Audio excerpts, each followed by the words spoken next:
Hi friends, welcome back to DS Homes. ఈరోజు టమాటా పప్పు చాలా సింపుల్గా అండ్ టేస్టీగా చూద్దాము. నేను దీనికి కావాల్సిన ప్రాసెస్ అంతా చూపిస్తాను. ముందుగా మనము కందిపప్పు తీసుకొని దాన్ని మనము లో ఫ్లేమ్లో పెట్టుకొని కొంచెం లైట్గా వేయించుకోవాలి.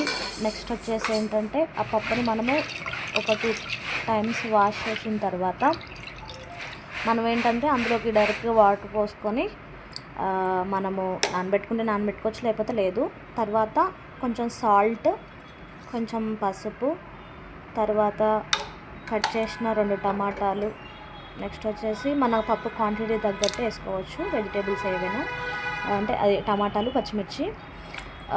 పచ్చిమిర్చి తర్వాత మనము నెక్స్ట్ వచ్చేసి కొంచెం చింతపండు వేసుకున్న తర్వాత కొంచెం ఆయిల్ వేసుకొని మనము మనకి పప్పు ఉడకడానికి ఎన్ని విజిల్స్ వస్తాయో అన్ని మినిమం అయితే 3 to 4 or 5 విజిల్స్ వచ్చే వరకు ఉడికించుకోండి.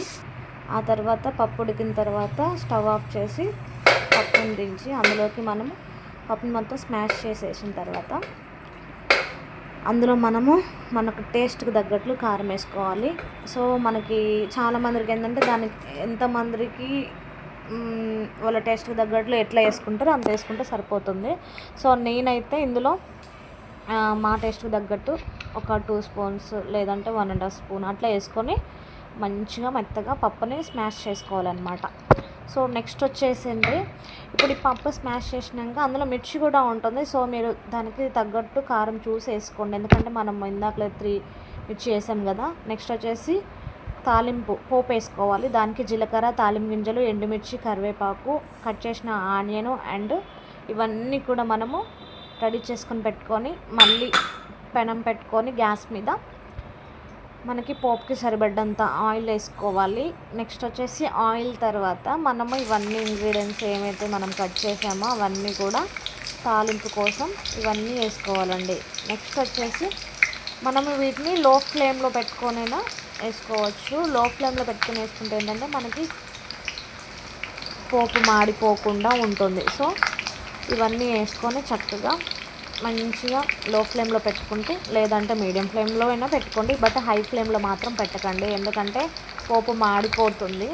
సో ఇవన్నీ వేసుకొని చక్కగా తిప్పుకొని నెక్స్ట్ వచ్చేసి ఏంటంటే చాలామంది టేస్ట్కి తగ్గట్టు చేసుకుంటారు. నేనైతే ఏంటంటే ఇంగువ వేస్తున్నాను. ఇంగువ వేస్తే ఏంటంటే మనకి చాలా బాగుంటుంది పప్పు టేస్ట్. సో అందుకే నేను కొంచెం ఒక చిటికెడు ఇంగువ వేసాను. తర్వాత ఏం లేదు, మనము ఏదైతే ఉడకపెట్టుకొని సపరేట్ చేసుకొని పెట్టుకున్నామో ఆ పప్పుని మనము తాలింపులోకి వేసుకోవాలి.